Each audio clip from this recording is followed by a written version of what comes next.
Okay, as we work on the split tank project, a couple things to note. This is the coolant tank. You can see it has been sectioned, right? You can see how much more narrow it is left side than the right side. It came from the factory. It was a $39 part on eBay, and plenty thick, quality unit, no problem with it. It came the same width on both sides. I took it to a welder I know, handed him a 20 and had him section that out and narrow it up as narrow as it could get, because you need this as narrow as you can get.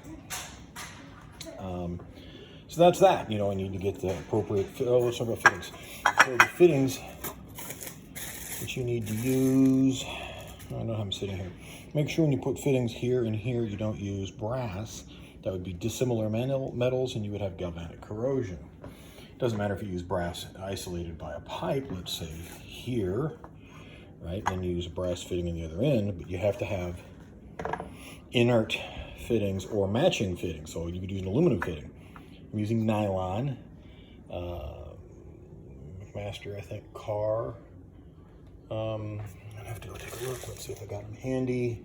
Yeah, McMaster Carr on the internet. And I'll list them in the post somewhere, the actual part numbers. But they are coolant approved fittings. In fact, they're right there. Right. So here. So this is, and I wanted 90 in both cases. It's going to come out the bottom, turn thusly, right? And this is going to come out and turn forward. So there you go. I'll get you the part numbers. So that's what that looks like. Now, where I'm going to be mounting it is provides a space problem. And so you need to shim it out so you can get to the radiator cap easily. And because I want to be able to, there's not a good way to mount it to what amounts to our plastic firewall. It's not really a firewall, orange in the back, but you get the point. So, and I want to be able to take this on and off, and I need to come up with a good way to mount it. So that's this. This is 5/4 decking, right? 'Cause it's already pressure treated. And I think you can see it from here, right? These holes represent how it's going to bolt this unit onto here, and these will be, they need to be countersunk. You'll see over here in this one, I'll show you the holes.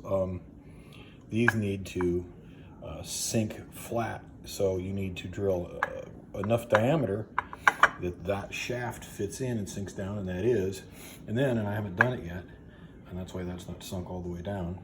You can see it's not seated. That's because I came up here to work on it and then realized, oh shoot, I haven't countersunk that yet. So we need to countersink this so that this will sit flat when it goes up against, this whole board will sit flat as it goes up against the wall. Then when you install this, you can see these are countersunk, right? That's your washer right here. That's your washer can sit recessed flat. So as the machine, the tank fits up against it, right? It sits flush, otherwise you'd be wearing a hole here in your back surface. We don't want that. So got to be recessed so that the tank can sit flush up against this. And you do the same thing back here, right?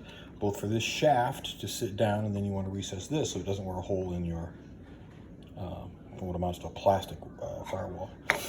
As it goes through, you need to figure out, how am I going to mount this when you can't get up there, particularly when you're mounting on this side.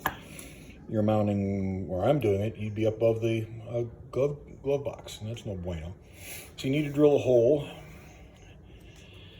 of adequate size. I'm using a 7/16 drill bit through the firewall, such that these tabs will fold, and they will fold as they push through, and then pop back out, right? So it's a toggle bolt. It'll pop through as it goes through the plastic firewall. Then I'll just drill it up, I'll just screw it tight. That'll hold in place.